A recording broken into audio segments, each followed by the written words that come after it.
안녕하세요. 오늘도 사연살롱을 찾아주셔서 감사합니다. 저는 결혼 10주년을 맞이해 시원하게 이혼장 던지고 당당한 돌싱된 40대 여자입니다. 그리고 이혼한 지 1년을 막 넘긴 2년차 새내기 돌싱녀인데요. 이혼한 지 얼마 되지 않았고 또 이혼하고 나서 전 남편을 개털 만들어 아직까지는 전 남편이 저한테 매달리고 있는 중입니다. 게다가 저희 부부 사이엔 초등학교 다니는 딸이 한 명 있는데요. 둘 사이에 자식이 있다 보니 더 지저분하게 매달리고 있네요.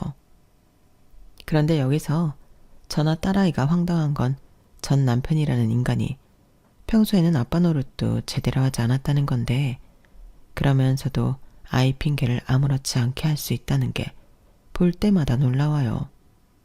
그리고 여기에 한술 더 뜨는 사람이 있었으니 그 사람은 바로 제 전 시어머니라는 여자인데, 이 사람으로 말할 것 같으면 하루에도 기분이 몇 번이고 바뀌는 사람이었어요.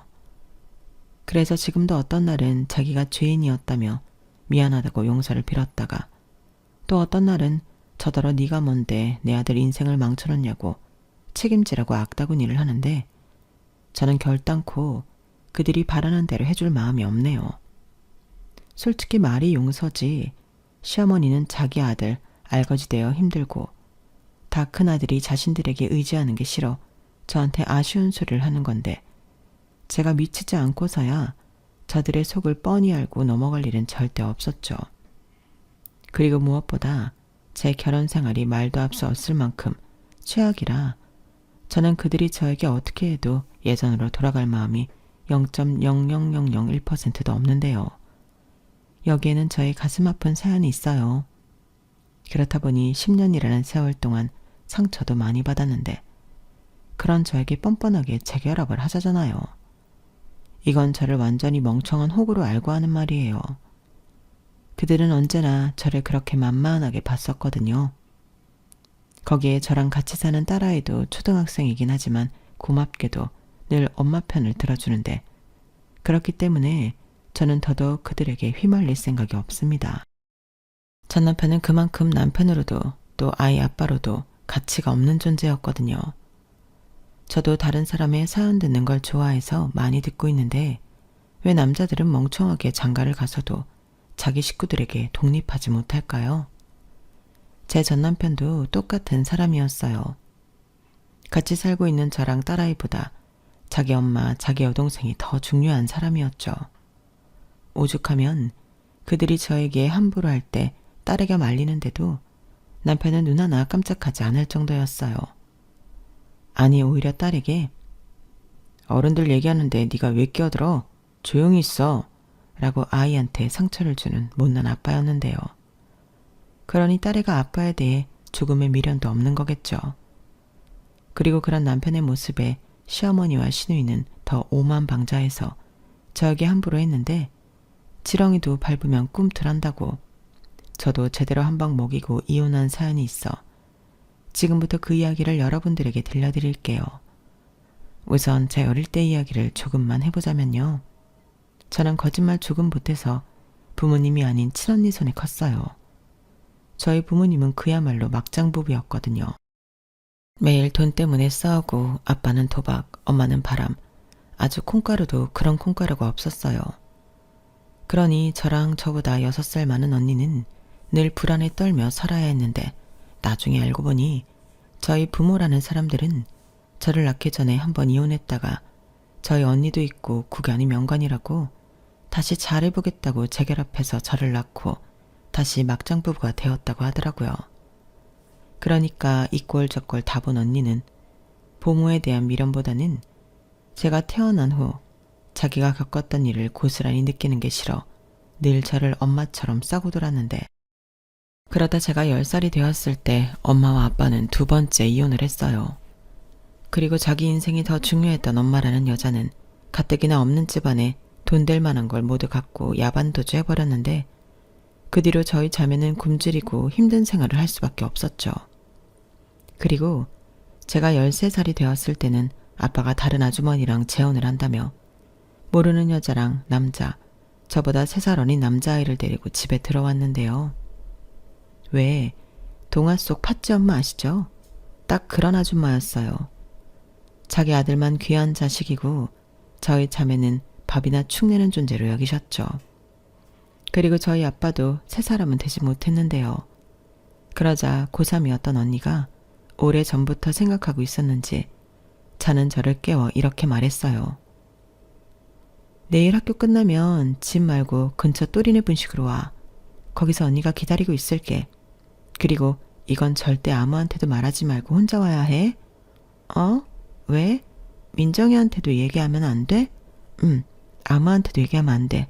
나중에 다 언니가 이야기해 줄 테니까 까먹지 말고 꼭 또리네 분식으로 학교 끝나자마자 와.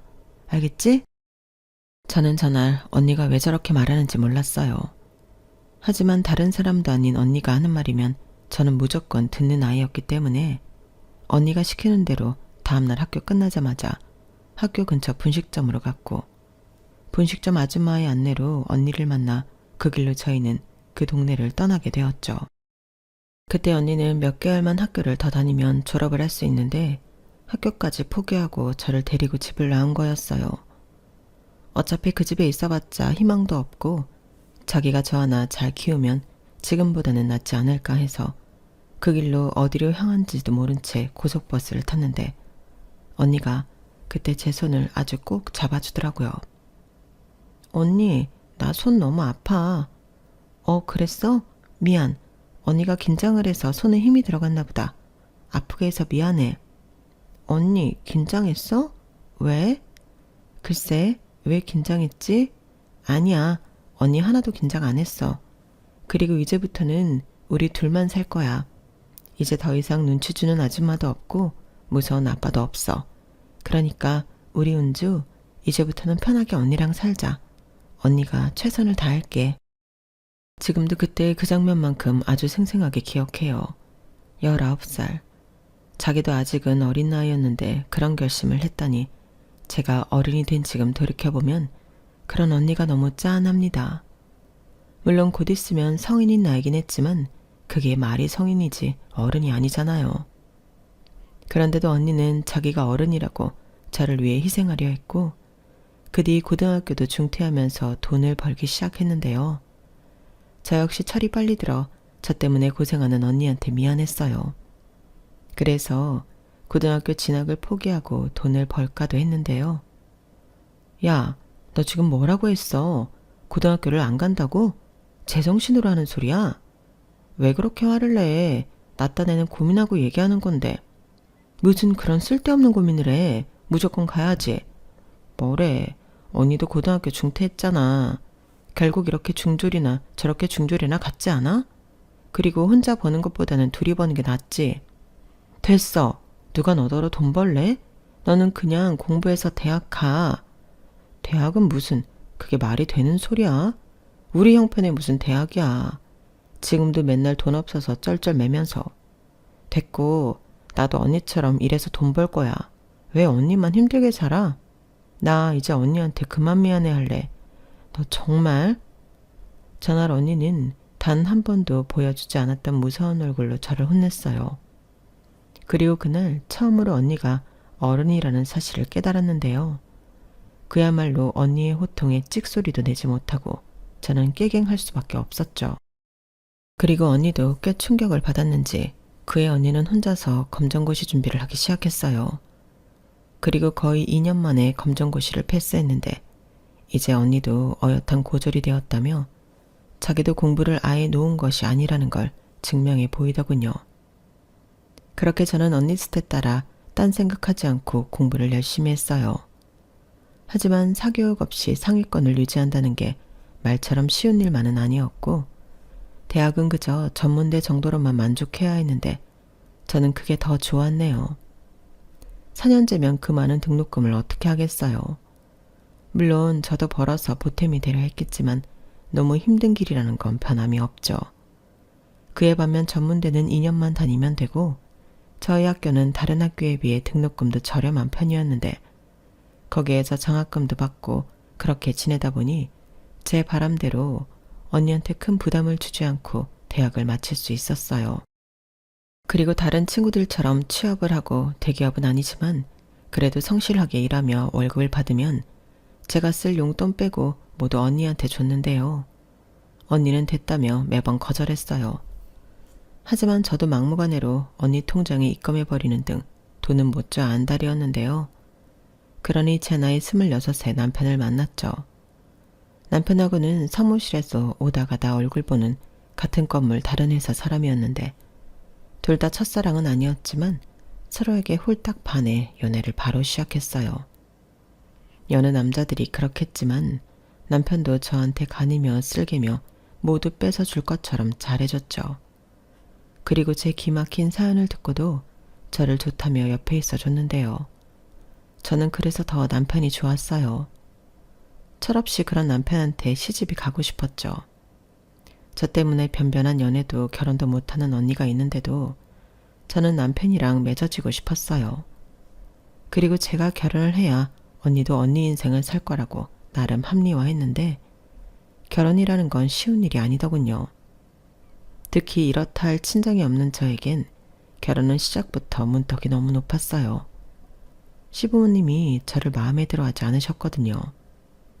언니가 키우다시피 한 제가 뭘 배웠겠냐며 대놓고 반대를 했는데 그때 눈물도 참 많이 흘렸죠. 그때 저 집구석 사람들 인성 보고 도망갔어야 했는데 저는 바보처럼 남편을 믿었어요. 그때 당시만 해도 남편은 자기 집에서 허락해주지 않아도 저랑 헤어질 마음 없다며 여차하면 도망가서라도 살 거라는 등 저에게만 올인했는데 그게 그렇게 멋지고 의지가 됐어요. 그리고 당신들 아들이 저렇게까지 저와 헤어지지 않겠다고 하니 시부모님도 어쩔 수 없이 결혼을 승낙했는데 그때 시어머니가 이런 말을 하시더군요. 언니랑 둘이 살고 있다고 했지만 언니가 엄마도 아니고 그럼 너 결혼할 때 뭐 받을 수 있는 것도 없지? 그럼 공평하게 우리도 아무것도 안 하는 걸로 하자.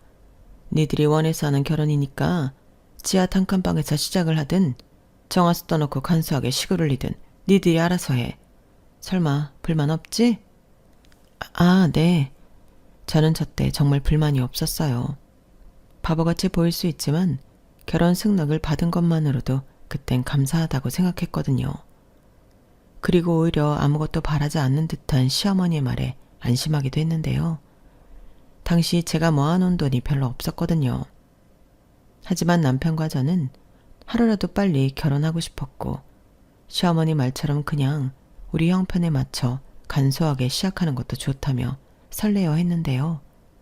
그렇게 결혼 준비를 간소하게 준비하고 있는데 시어머님이 저에게 따로 연락해 이렇게 말씀하셨어요. 예, 아무리 그래도 구색은 맞춰야지. 안 되겠다.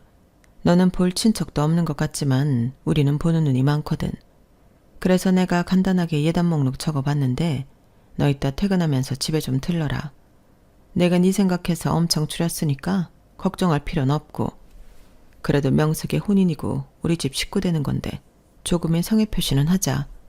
그래야 나도 체면이 살지. 너 내 말 알아들었지? 네. 근데 저희가 정말 결혼 준비하는데 돈이 빠듯해서. 그래서 내가 많이 줄였다고 했잖아. 아까 내 말 뭘로 들었니? 성의 표시만 하라고. 너는 애가 시집을 오면서 그 정도도 안 하려고 하는 거니? 이러면 정말 곤란해. 저렇게 당신이 했던 말과 다르게 말을 바꾸시니 당시 저는 좀 난감했어요. 그리고 그날 저녁 제 손에 들어온 종이 쪼가리에는 저한테 하등 필요도 없는 이불 세트며 반상기 같은 것들이 적혀 있었는데 정말 돈이 없어서 걱정이 태산이었죠. 하지만 차마 언니한테 도움을 받고 싶진 않았어요. 언니는 많이 궁금해하고 또 걱정도 했지만 저는 무조건 괜찮다고만 했었거든요. 그런데 어느 날 언니는 1,000만 원이 든 돈봉투를 무심하게 툭 저에게 건넸고 필요할 때 쓰라고 했는데요. 언니, 이게 웬 돈이야? 나 돈 필요하다고 안 그랬는데? 으이그, 아무리 언니가 시집 안 간 처녀라도 알 건 다 알거든. 결혼하는데 어떻게 돈이 안 들어. 어차피 그 돈 너 시집 가면 주려고 따로 모으고 있던 돈이야. 네가 이렇게 빨리 시집 갈 줄 알았으면 더 많이 모아둘 건데. 미안하다. 그래도 신혼살림 장만할 때 보태. 안 그래도 된다고 했잖아. 내가 결혼하는데 뭐하러 언니가 이렇게 무리를 해? 야, 너랑 나랑 남이야? 시집가면 아주 아예 언니도 잊고 살겠네. 언니도 언니 노릇 하는 거야. 다른 사람 얘기 들어보니 결혼할 때 예단비하는 것도 줘야 한다며. 저는 언니의 말에 대신 눈물이 터졌어요. 미안도 하고 화도 나고. 언니는 왜 저렇게 동생인 나만 생각할까 짜증이 났는데 이걸 뭐라고 말로 표현할 수가 없더라고요. 그래서 그날 그냥 언니 앞에서 울기만 했는데 언니는 그런 저를 꼭 안고 잘 살아. 언니 잊어도 되니까. 재미나게 네 남편이랑 잘 살아. 언니는 그거면 돼. 라고 말했는데 저 말에 더 크게 울어버렸죠. 그렇게 저는 염치 없이 시집가는 그 순간에도 언니 도움으로 결혼을 했어요. 당시의 남편은 그런 처형에게 참 고마워했는데 그 마음이 오래가진 않더군요. 장모님도 아닌데 처형을 챙길 필요가 없다는 거였어요. 그게 제가 결혼하고 3년 정도 지났을 무렵이었는데 사람이 변한 건지 아니면 원래 저런 인간이었는지 저런 말을 아무렇지도 않게 하더라고요. 그리고 시어머니 역시 결혼하고 첫 번째 맞이하는 명절부터 이런 말을 했는데요. 나는 어차피 갈 친정도 없으니 명절 연휴 첫날부터 우리 집에 와 있어라. 음식 장만할 것도 많고 손님도 많이 오는데 이럴 때는 네가 친정 없는 게 도움이 되긴 하네. 어머니, 제가 친정이 왜 없어요. 그런 말씀 이제 하지 마세요. 저 언니가 기다리고 있어서 차례만 지내면 바로 가려고요. 뭐? 누구 맘대로? 우리 아들이랑도 얘기 다 된 거냐? 그럼요. 그이랑 이미 그렇게 하기로 했는걸요. 그래? 그렇단 말이지? 저는 뭐가 그렇게 당당하다고 시어머니한테 자신만만하게 처음으로 하고 싶은 말을 했어요. 하지만 돌아오는 건 자기야, 미안해.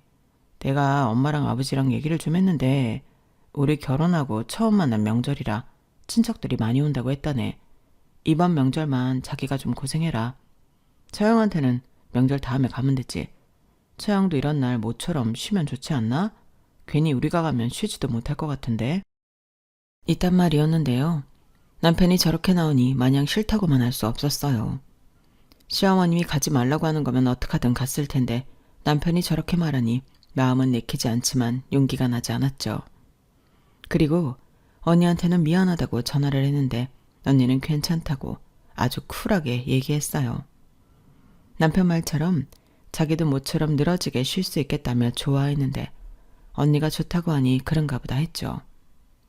하지만 언니는 그날 사위 같은 제부가 온다고 이것저것 많이도 장만해줬다고 했는데 이건 정말 나중에 제가 아이를 낳고 알게 된 사실이었어요. 이렇듯 시댁은 점점 저를 친정 없는 며느리라며 자기들 마음대로 쥐락펴락 하려고 했는데 남편이 점점 제 편이 아닌 자기 집 편을 들기 시작하더군요. 그게 아마 제가 임신을 했을 때부터인 것 같은데요. 저는 아이까지 생기니 더더욱 그런 남편과 시댁에 맞설 수 없게 되었어요. 이런 말 한심하게 들리실 수 있는데 버림받고 싶지 않았거든요. 제가 꾸린 가족이라는 걸 지키고 싶었어요. 특히 아이가 태어난다고 생각하니 저는 제 친정 부모 같은 사람은 되고 싶지 않았는데요. 제 아이는 저나 언니처럼 크질 않길 바랬죠. 하지만 문제는 남편도 시댁 식구들도 그런 제 마음을 알았다는 건데 그러니 점점 저를 만만한 호구로 알았어요. 자기네들이 어떻게 하든 제가 이혼하지 못할 거라고 확신한 모양이었어요. 그리고 제가 결혼할 때 뭐 하나 보태준 것도 없고 결혼 생활할 때도 반찬 한 번 싸준 적 없는 시어머니는 바라는 건 엄청 많으셨는데요. 언제부터 자기네 집이 뼈대 있는 집안이 되었는지 저한테 할 도리만 요구하셨어요.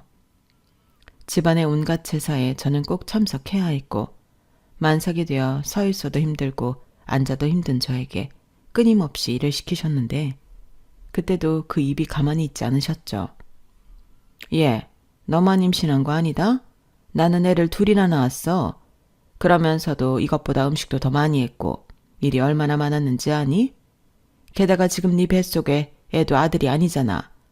그러니 괜히 힘든 내색 하지 말고 하나라도 일을 찾아서 해. 그게 네가 꼬투리 안 잡히는 방법이야. 어머니, 제가 힘든 내색을 하는 게 아니고 정말 힘들어서 그래요. 조금만 쉬다 하면 안 될까요? 뭐? 너는 그럼 날 새도록 음식만 할래? 곧 있으면 어르신들 죄다 오실 텐데 얼른 빨리빨리 해야지. 이것도 다 근성이야. 우리처럼 뼈대 있는 집안은 여자들이 모름지기 척척 해내야 한다니까? 시어머니는 그렇게 자기가 이미 다 해봤다며 이 정도는 별거 아니라는 등 모든 음식 준비를 저에게 미루셨어요. 그리고 자기는 정신없이 왔다 갔다만 하는데 그게 더 짜증이 났죠. 실질적인 일은 하나도 하지 않으시면서 그 입만 가만히 있지를 못하시는데 이건 뭐 몸이 불편하면 마음이라도 편해야 할 것을 그러지도 못했어요. 그래도 그렇게 마련한 음식에 친척들이 놀라며 말 한 자리라도 몸도 무거운데 고생했다. 원래 임산부는 이런 거 시키는 거 아닌데 등등 하셨는데 그러면 시어머니가 얄밉게도 아 고모님도 참 얘는 그냥 앉아만 있었어요. 일은 당연히 제가 다 했죠. 저 그렇게 막 나가는 시어머니 아니에요. 제 성품 아시면서 누가 보면 만삭며느리 일 못 시켜서 안달난 못된 시어머니인 줄 알겠네요. 라며 눈 하나 깜짝하지 않고 거짓말을 하셨어요. 왜 그런 거 있잖아요. 그냥 사람이 주는 거 없이 싫은 거. 저는 그때부터 시어머니가 그냥 싫더라고요. 원래도 좋아하기 힘든 자리가 시어머니 자리인데 저는 핸드폰에 뜨는 시어머니 글자도 싫었어요. 그런데 그런 저의 모습에 남편은 불만이 쌓여갔고 제가 자기 엄마 마음을 너무 몰라준다며 저를 나쁜 며느리로 몰아갔는데 그래서 그때부터 남편과 잘 지내다가도 시댁 얘기가 나오면 싸우게 되더군요. 저도 서운했으니까요. 하지만 그것도 아이를 의식해 저는 많이 참았는데 제가 자꾸 참아주니까 이 인간이 적당히를 모르더군요. 제가 할 말이 없어서 말을 못하는 줄 아는 것 같았어요. 그래서 착각은 자유니 네 알아서 하라고 생각하고 포기하고 9년 넘게 그 인간과 살았는데요. 시댁에는 시어머니 말고도 저를 건드리는 이가 한 명 더 있었죠. 그건 바로 저보다 3살 어린 남편의 여동생, 그러니까 신우였는데 분명 결혼 전까지만 해도 둘이 서로를 소 닭보듯 하던 남매가 어느 날부터 갑자기 우애가 남다른 애틋한 남매가 되어 있더라고요. 솔직히 저는 그것도 꼴보기 싫었어요. 저희 신우가 생긴 것부터 성격 말투까지 자기 엄마를 빼다 박았는데 오죽하면 제가 신우이를 핸드폰에 시어머니 미니어처라고 저장했을 정도였다니까요. 그리고 시어머니야 제 윗사람이라 참는다 치지만 신우는 저보다 아랫사람인데 자기 부모를 등에 업고 저에게 함부로 하려 했는데 저도 신우한테까지는 만만해 보이고 싶진 않아서 싫은 말도 자주 하곤 했어요. 그러자 그 때문에 남편을 포함한 시댁 식구들과 사이가 더 나빠졌는데요. 그도 그럴 게 저희 신우가 변변한 직업도 없이 남의 등골 파서 놀고 먹고 싶어하는 한심한 종자였거든요. 보통은 만만한 남자 하나 잡아 벗겨먹고 그랬는데 남자가 없으면 오빠한테 5만 원만 10만 원만 그렇게 돈을 뜯어갔어요. 그러니 집안의 돈 관리를 맡아서 하는 저는 신우의 그런 돈 타령이 싫었고 단 한 번도 순순하게 준 적이 없는데 10번 얘기하면 한두 번 줄까 말까 했더니 거기에 심술이 나서 더 미운 짓을 하는 신우였어요. 너무 유치하지 않나요? 그래도 수준이 그것밖에 안 되는데 저도 어쩔 수 없었죠.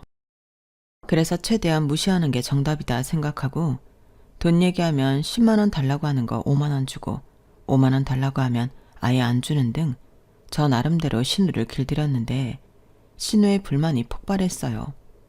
그리고 이를 보다 못한 남편이 저에게 그러더군요. 가만 보니까 네가 내 동생이 만만하구나. 왜? 집안의 막내라 자기 밑으로 보여? 그럼 아가씨가 내 위야? 위아래를 따지자는 얘기가 아니잖아. 내 동생이면 자기 동생이기도 한 건데 왜 유독 미진이한테만 짜게 구는 건데? 그렇게 미진이가 만만해? 누가 만만하대? 그리고 위아래는 자기가 먼저 따졌잖아. 오히려 그렇게 따지면 아가씨가 나를 만만하게 보는 거지. 내가 그 정도 했으면 눈치 봐야 하는 거 아닌가? 그리고 자기랑 어머님도 그래. 아가씨 나이가 몇 살인데 저걸 봐줘? 언제까지 한심한 응석을 받아줄 건데. 뭐? 한심? 지금 자기 동생 아니라고 막말하냐? 그래. 애가 막내라서 아직 철이 안 들어서 그래. 그런 걸 가지고 어떻게 매정하게 그런 말을 해? 됐다. 이미 선입견이 있는 너랑 무슨 말을 더 하겠니? 근데 다음부터는 내 동생이 달라고 하면 다 줘. 그래도 내가 지 오빠인데 나라도 들어줘야지. 아이고 아주 동생 밥은 아셨네. 됐거든. 정 그러고 싶으면 자기가 알아서 줘. 자기 용돈에서 주든지.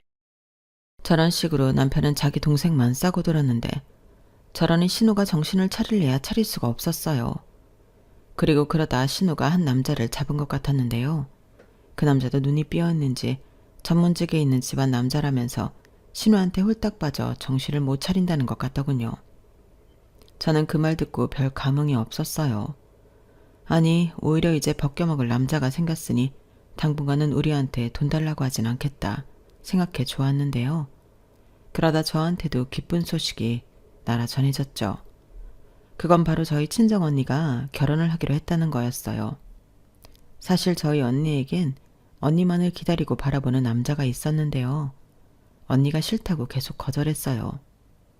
처음엔 제가 어려서 거절하고 나중엔 자기가 나이도 있고 애들 낳을 수 있을지 없을지 모르는데 결혼을 하는 게 아닌 것 같다며 밀어냈는데 거진 10년 넘게 언니만을 바라보다 드디어 제 형부가 되는 거였어요. 형부는 제가 고3 시절부터 봐왔던 사람으로 생긴 건 곰처럼 생겼지만 마음은 너무 따뜻하고 좋은 사람이었는데 저도 은근 둘이 맺어졌으면 좋겠다고 생각했었죠. 물론 제가 결혼하고 나서 언니가 혼자 있으니 그런 생각을 했었는데요. 무튼 그렇게 한 우물만 파더니 드디어 둘이 결혼을 하기로 한 거였죠. 그래서 저는 기쁜 마음으로 현금 5천만 원을 언니한테 결혼 선물로 줬어요. 언니는 너무 큰 액수라며 화들짝 놀랐지만 저는 그 정도는 제가 언니한테 받은 것에 원금도 되지 못한다고 생각했죠. 너 미쳤어? 이렇게 큰 돈을 언니한테 주면 어떡해? 임서방도 아니? 이 돈은 내 돈인데 왜 내가 임서방한테 허락을 받아야 해? 언니, 나 언니한테 언제고 이런 날이 오면 해주려고 결혼 전부터 모았던 돈이야. 언니도 나 시집갈 때 그랬잖아. 그래도 그렇지. 이건 너무 많지. 많기는 뭐가 많아. 그러게 나처럼 빨리 시집을 가지 그랬어. 언니가 시집을 늦게 가는 바람에 돈이 쌓인 걸 어떡해. 내가 이거 모으려고 직장도 그만두고 싶은 거 참고 다녔다. 누가 그러래. 이럴 돈 있으면 너나 쓰지. 우리 쓸 것도 내가 야무지게 잘하고 있어. 언니는 별 걱정을 다 해. 언니야말로 이걸로 집을 얻든 형부 차를 사주든 필요한 데 써. 처제, 나는 됐어. 무슨 차야. 내 차 말짱해. 말짱하긴요. 그거 연식 15년도 넘었죠? 키로수도 보니까 20만 키로도 넘었던데. 그런 차 끌고 다 사놓고 나면 그게 더 위험해요. 그리고 이제 그 차 우리 언니도 탈 텐데. 그야 그렇지만 그 정도는 내가 바꿀 수 있지. 처제, 나 능력 있어. 암요, 형부 능력 있는 거 알죠? 근데 제가 그러고 싶어서 그래요. 언니가 그랬지? 시집가서 잘 살라고. 나 잘 살고 있으니까 언니도 시집가서 행복하게 잘 살아. 너무 재밌어서 나 까먹어도 내가 서운해하지 않을게. 나도 이제 언니가 혼자가 아니라고 생각하니까 마음이 놓인다. 뭐? 지금 누가 누굴 걱정해? 원래 결혼하면 어른이 되는 건데 내가 먼저 결혼했으니까 내가 언니보다 어른이야. 우리 자매는요, 그날 참 많이 웃고 많이 울었어요. 언니는 마지막까지 그 돈을 다는 못 받겠다고 했는데 저는 무조건 받으라고 했죠. 그리고 그날 기분이 많이 좋아서 살짝 취해 집에 들어왔는데 남편이 도끼 눈을 뜨고 저를 기다리고 있었어요. 애엄마가 지금 이 시간까지 어디서 뭘 하다 온 거야? 자기 오늘 일찍 왔네. 오늘 우리 언니 축하해주러 갔었지. 자기 일찍 올 줄 알았으면 같이 가자고 할 걸 그랬다. 됐거든. 내가 거길 왜 가냐? 그리고 그렇게 늦게 오면 애 밥은 어쩌라고 그러는 거야. 아는 언니 집에 부탁하고 갔거든. 서로 일 있으면 품앗이하고 그래. 괜히 오늘따라 일찍 와서 잔소리하네. 나 오늘은 건드리지 마. 기분 아주 좋으니까. 어쭈? 왜 기분이 좋은데? 처형 뭐 로또라도 됐대? 그래서 돈 좀 떼준다고 하디? 생각하는 수준하고는. 그런 게 아니고 내가 말했잖아. 우리 언니 결혼한다고. 그래서 모처럼 동생 노릇하고 왔지. 어릴 때부터 받기만 했는데 나도 뭔가 해줬다는 게 너무 기분 좋아. 뭘 해줬는데? 그리고 뭘 받았길래? 잊었어? 우리 결혼할 때 1,000만 원 해준 게 우리 언니고 나는 어릴 때부터 부모가 아닌 손에 자랐는데 뭘 받았다고 하면 한도 끝도 없지. 설마 처형이 1,000만 원 준 거 다시 달라고 했어? 아니, 우리 언니가 그럴 사람이야? 사람을 뭘로 보고. 내가 주고 싶어서 줬어. 그리고 그 돈은 순순하게 내가 벌어서 적금 넣어 만든 돈이니까 생각도 하지 마. 부부 공동재산에 네 돈 내 돈이 어딨냐? 도대체 얼마나 해줬길래 그래? 5천만 원. 뭐 5천? 저게 진짜 미쳤네. 야, 제정신이야? 당장 가서 도로 달라고 해. 미친 건 너네. 아까 내가 한 말 못 들었어? 그동안 받은 게 많다고. 그깟 5천? 난 언니한테 5억을 해줘도 부족한 사람이야. 지금 생각하면 제가 바보였어요. 저렇게 남편한테 다 얘기할 게 아니었는데 저는 괜히 술김에 얘기한 그 5천만 원 때문에 몇 달을 들들 벗겨야만 했는데요. 입이 방정이지 하는 마음으로 저는 제가 감수해야 하는 벌이라고 생각했어요. 그리고 남편이 아무리 쓰레기라도 저희 언니한테 가서 그 돈을 다시 내놓으라고 할 수는 없을 거라고 생각했는데요. 오히려 다른 곳에서 문제가 터졌죠. 글쎄 만난 지 얼마나 됐다고 신우이가 결혼을 하겠다고 선언했는데 시댁은 완전 축제 분위기였어요. 앞서 말했듯 신우가 물어온 남자가 꽤 조건이 괜찮았고 그게 아니더라도 이참에 골칫덩이인 딸을 치울 수 있다는 생각에 시어머니는 입이 귀에 걸릴 정도였는데 남편도 좋아 죽더라고요. 솔직히 저도 나쁘지 않았어요. 이래저래 눈에 가시 같은 신우가 시집가면 그만큼 덜 볼 테고 저한테 돈 얘기는 더더욱 하지 않을 테니 저도 좋았죠. 그런데 시어머니가 신우 결혼 문제로 상의할 것이 있다며 저를 부르셨는데요. 그때부터 살짝 촉이 왔어요. 그래서 저 역시 받은 게 없는데 신우한테 뭘 해줄 생각이 없었고 그래도 남편이 지랄하면 봐서 TV나 냉장고 같은 건 하나 해줘야겠다고 생각하고 있었는데요. 시댁에 가니 그날따라 남편이 일이 있다며 시댁에 못 온다고 하더군요. 그리고 그때부터 장장 1시간 넘게 신우 신혼집에 대한 이야기를 들었는데 제가 왜 저 소리를 듣고 있어야 하나 이해할 수 없었어요. 집값이야 저렴했을 때가 없었는데 그런 이야기를 저한테 해서 얻으실 게 뭐가 있나. 저 혼자만 듣기 싫은 이야기를 꾸역꾸역 듣고 있었죠. 그러다 드디어 본론의 이야기가 나왔는데요. 신우네 예비시댁에서 아파트 전세 얻어준다고 했는데 그렇기 때문에 혼수를 신경 써야 한다고 속내를 비추셨어요. 그래서 저는 이때다 싶어 바로 이야기를 꺼냈죠. 안 그래도 TV나 냉장고 같이 비싼 것 중에 하나는 저희가 해주려고요. 뭐? 꼴랑 TV나 냉장고? 너 설마 그걸로 네 신우 결혼하는데 입 닦으려는 건 아니지? 네? 그게 무슨 말씀이세요? 저는 결혼할 때 아무것도 못 받았는걸요. 어머님이 그러셨잖아요. 저는 해줄 친정도 없으니까 아무것도 안 해주신다고. 그리고 그때 아가씨는 저희한테 뭐 해준 것도 없는데요. 예, 지금 여기서 그때 말이 왜 나오니? 지금은 상황이 다르잖아. 그리고 네가 애야? 유치하게 네 신우가 뭘 해줬는지 따지게? 그때 걔가 어렸잖아. 에이, 어렸어도요. 그리고 저는 받은 것도 없지만 누구처럼 안 하겠다는 것도 아니잖아요. 요즘 TV나 냉장고 비싸요, 어머니. 비싸봤자 TV고 냉장고지. 그러지 말고 네가 우리 미진이한테 5천만 원 혼수 좀 해줘라. 사실 5천만 원도 빠듯하지. 네? 5천만 원이요? 그래, 뭘 놀라고 그러니? 나도 얘기 다 들었다. 넌 네 언니 결혼한다고 현금 5천 해줬다며. 그럼 신우도 가족인데 똑같이 해줘야 하는 거 아니냐? 그래야 공평하지. 아니요, 하나도 안 공평해요. 저희 언니한테 준 돈은요, 제가 개인적으로 모아서 준 돈이에요. 결혼 전부터 모으기 시작했고 이미 용도가 정해진 돈이었다고요. 그리고 아시잖아요. 저는 친정 부모님도 아닌 언니 손에 컸다는 거. 그리고 저희 언니가 저 결혼할 때 돈 주지 않았으면 저 어머님이 주신 예단도 못했어요. 아, 시끄러워. 뭘 그렇게 쏘아대니? 그럼 너는 친정언니만 가족이고 우리 미진이는 가족이 아니라는 거야. 뭐야? 모름지기 여자는 시집 오면 출가 외인인데 그럼 그 5천만 원을 네 언니가 아닌 네 신우한테 썼어야지. 너는 그렇게 사리분별이 안 되니? 네가 지금 여기에 현금 5천 내놔봤어라. 내가 너한테 하는 대우가 달라진다. 아니, 어떻게 그 머리로 여태 직장을 다녔어? 어머니, 말씀 함부로 하지 마세요. 솔직히 뭐 이쁜 신우라고 제가 그렇게까지 하나요? 저는 TV나 냉장고 외에는 해줄 능력도 마음도 없으니 저를 뭐라고 욕하셔도 저는 더 드릴 말씀이 없습니다.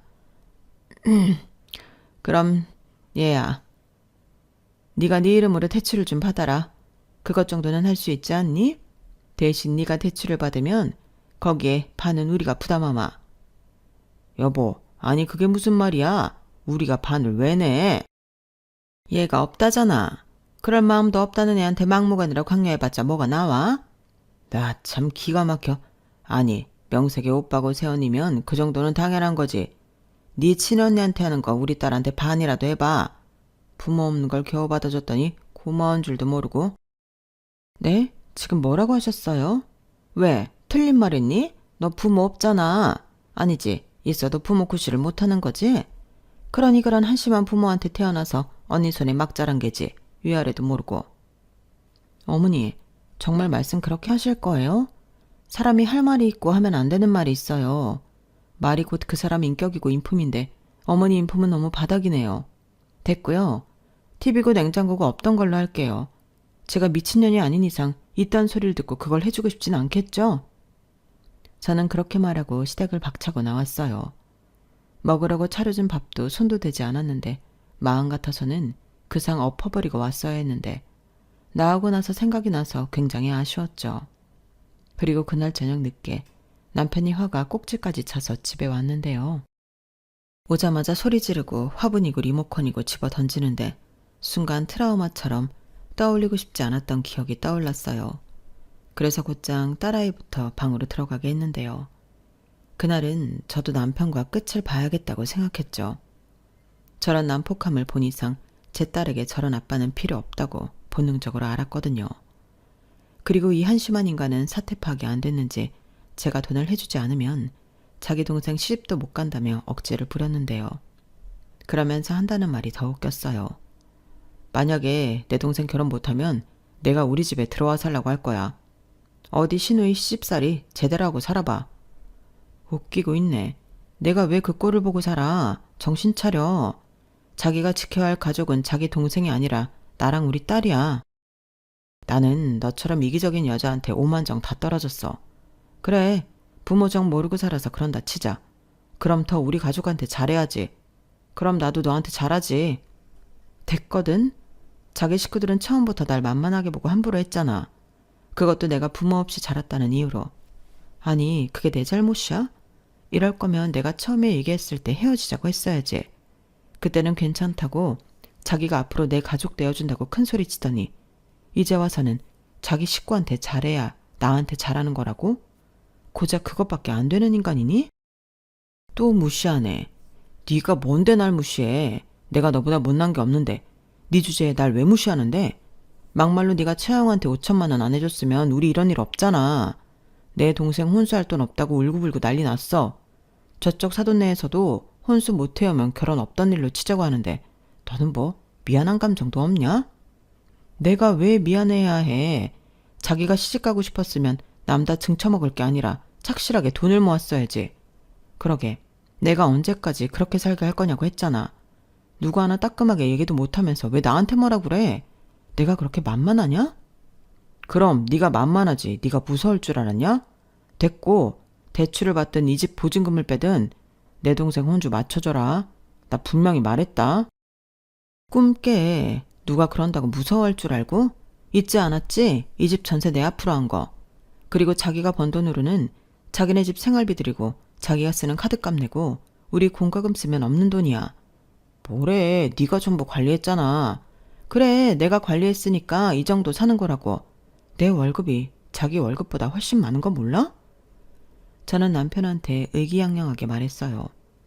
솔직히 부부 사이에 네가 많이 버니 내가 많이 버니 하는 거 유치해서 그동안 말하지 않았는데 제가 결혼 전부터 남편보다 한 200만 원은 더 벌고 있었거든요. 그리고 저는 전문되긴 해도 대졸이고 남편은 산업고를 나와 고졸이 하는데 거기서 오는 연봉 차이도 있었는데요. 남편은 돈 관리를 안 하니 그런 것도 있고 산 모양이더군요. 그래서 그때는 좀 당황하는 눈치였는데요. 그때 제가 바로 말했어요. 이혼하자고요. 더는 비인간적인 대우 받고 싶지도 않고 아이를 위해서라도 이런 집에서 키우고 싶지 않다고 했는데 그놈도 꼴에 자존심이 있다고 그러자고 큰소리 치더군요. 그래서 마음 바뀌기 전에 얼른 이혼서를 썼어요. 그러자 그 인간이 주춤했는데 그렇다고 다시 저한테 빌지는 못하겠고 지가 한 말이 있으니 이러지도 저러지도 못하는 눈치였죠. 그러다 제가 더 많이 번다고 한 말이 생각나는지 자기는 이대로는 억울해서 이혼할 수 없다고 말을 바꿨는데요. 그러면서 쪼잔하게 한다는 말이 더 정 떨어졌어요. 지금 생각해보니 내가 말리는 것 같네. 이미 재산 다 자기 앞으로 해놓고 이러는 거 아니야? 나더러 못 만나가라고? 웃기고 있네. 됐고, 그래, 내 앞으로 이 집 보증금 내놔. 그럼 이혼해줄게. 정말 끝까지 바닥이구나. 이 집 보증금 내 적금으로 시작해 여기까지 온 거야. 물론 네가 번 돈으로 같이 안 썼다고 할 순 없지만 다달이 나간 니네 부모 생활비, 너 개인 카드 대금 그런 거 계산하면 내가 더 받아야 할 판이야. 나는 생활비 줄 친정도 없잖아. 그래서 처형한테 5천이나 해줬냐? 거기에 내 돈도 있는 거 아니야. 돈 관리 지금까지 너 혼자 했는데 내가 그걸 어떻게 알아? 서류로 다 증명할 수 있거든. 그래, 그럼 어쩔 수 없이 소송해야겠네. 나도 이참에 막말 들은 거 전부 위자료로 청구하게. 나도 그럼 더 좋겠네. 저는 제 손으로 이혼 서류를 북북 찢었어요. 그리고 다음날 바로 법무사, 변호사 사무실 찾아다니며 상담했고 가장 믿음이 가는 곳에 계약을 했는데요. 바로 소송 시작하자며 일도 시원시원하게 하시더군요. 그리고 어차피 집 보증금은 제 앞으로 되어 있고 같이 산 세월이 10년이라고 해도 시댁 부모님 생활비 드린 점도 있고 수입 자체가 제가 많은 것을 감안하면 집 보증금 뺏길 염려는 없다고 하셨는데요. 그 말에 어찌나 안도가 되는지 저는 더 이상 망설일 이유도 없이 이혼 소송을 몰아붙였어요. 그래도 어린 아이가 있어 소송 자체가 빨리 끝나진 않았는데 이 인간이 나중에 나의 친권까지 물고 늘어져 피곤하게 하더라고요. 저는 그러면 그럴수록 이 인간이랑 연을 끊고 싶은 마음에 단 한순간도 이혼을 포기한 적이 없는데요. 원래 저 같은 사람이 한번 마음먹으면 절대 뒤로 돌아가지 않는 법이죠. 그동안도 제가 가진 아픈 사연 때문에 또 제 딸 때문에 참고 또 참고 살았는데 이 인간들은 그것도 모르는 이기적인 사람들이었죠. 그래서 1년 조금 넘게 해서 드디어 이혼 소송을 마쳤는데요. 이미 시작할 때부터 제가 이긴 싸움이긴 했죠. 하지만 남편 쪽에서도 포기하지 않아 시간만 늘어졌을 뿐 달라진 건 하나도 없었어요. 게다가 딸아이도 저를 응원하며 저랑 살 거라고 했는데 그래서 결국 남편은 저한테 1,000만 원이라는 위자료를 지급해야 했고 아이 양육비도 다달이 80만 원씩 줘야 하는 판결이 났죠. 그러자 남편은 억울하다고 항소하겠다고 했는데 결국 그것도 못했어요. 남편 편을 들어줄 변호사를 못 찾은 거죠. 그만큼 제가 가진 증거들은 이 결혼 자체가 저한테 많이 불리한 결혼임을 나타냈는데 항소를 진행해주겠다는 변호사도 할 거면 큰 금액을 불러 남편은 결국 포기했어요. 그리고 남은 건 저를 붙잡고 용서를 구하는 것이라 생각했는지 자존심은 어디로 가고 지질이 궁상으로 매달렸는데요. 저는 눈 하나 깜짝하지 않고 남편 집만 용달에 보내 시댁으로 보내버렸어요. 그리고 집주인에게 사정을 이야기하고 집을 내놨고 친정언니 근처로 이사를 갔는데요. 그때부터 사는 것이 180도 달라졌어요. 살뜰히 챙겨주는 친정언니 옆에 사니 마음의 안식이 찾아오더라고요. 그뿐만이 아니었어요. 있어도 없는 거나 다름이 없던 아빠 자리도 형부가 아주 훌륭하게 채워주셨는데 운동회 때 아빠 달리기도 나가 1등을 하는 등 든든한 우리 모녀의 울타리를 만들어주셨어요. 형부가 언니를 많이 사랑하고 아끼는 만큼 저희 딸에게도 지극정성이었거든요. 그러니 언니가 더욱 형부를 사랑하게 되었는데 이제는 누가 봐도 형부보다 저희 언니 눈에서 꿀이 뚝뚝 떨어집니다. 저렇게 좋아할 거면서 왜 그렇게 형부 마음을 애태웠는지 이제라도 둘이 잘 되어 너무 다행이에요. 그리고 저희 모녀에게도 너무 감사한 존재인데 그래서 더더욱 시댁가족이랑 남편이 아쉽지가 않네요. 애석하게도 친정언니는 나이도 그렇고 몸 상태가 임신을 기대할 수는 없었는데 그래서 조카 사랑이 이만저만이 아닙니다. 그리고 형부는 남편놈이 치근덕거릴 때마다 출동하는 슈퍼맨인데요. 남편놈이 그래서 형부를 무서워해요. 그러니 시어머니까지 나서서 저한테 빌었다가 화도 냈다가 그러시는 건데 저는 상관없습니다. 당신이 당신 아들 책임지고 사시면 되죠. 그리고 신우는 결국엔 혼수할 돈이 없어 파혼을 당한 것 같은데 시집 보낼 딸도 데리고 살게 되었으니 아주 행복하시겠어요. 그리고 어이없게도 파혼당한 신우가 혼수 안 해준 대탓을 한다고 들었는데요. 저게 아주 미친 거죠. 지 나이가 몇인데 누굴 원망하나요? 애당초 남의 돈으로 시집갈 생각을 했던 것부터 잘못이라는 걸 그 기집애는 죽을 때까지 모를 겁니다. 아, 저런 딸을 가만히 두는 저 식구들도 영영 뭐가 문제인지 모르고 살 것 같은데 정말이지 한심하기 짝이 없어요. 그리고 저런 집구석과 10년을 지낸 제가 새삼 대단하게 느껴지는데 이젠 더 이상 한심한 저들과는 엮이고 싶지 않고 딸아이 잘 키우며 행복하게 살려고요. 처음엔 이혼하면 우리 딸도 저와 같은 아픔을 갖게 될까 무서웠는데 저는 제 친모 같은 사람도 아니고 또 든든한 이모와 이모부가 있으니 그건 걱정하지 않아도 될 것 같아요. 오히려 아빠가 있을 때보다 더 잘 키울 수 있을 것 같은데요. 모처럼 삶의 의욕이 활활 타오릅니다. 제 사연은 여기까지예요. 그래도 나름 사이다 사연이었나요? 물론 10년을 참고 산 세월이 있긴 했지만 저 남편 놈 알거지 만들고 신우 파혼하게 만들어놨으니 저는 만족합니다. 지금쯤 그 사람들이 배가 많이 아플 걸 생각하니 밥을 안 먹어도 배가 부르네요. 그럼 지금까지 제 사연 들어주신 모든 분들께 감사한 마음을 전하며 저는 이만 물러갈게요. 항상 건강 잘 챙기시고요. 좋은 사람들과 좋은 날 보내세요. 고맙습니다.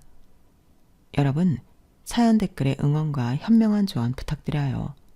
좋아요와 구독은 저에게 큰 힘이 됩니다. 오늘도 좋은 일 가득하세요.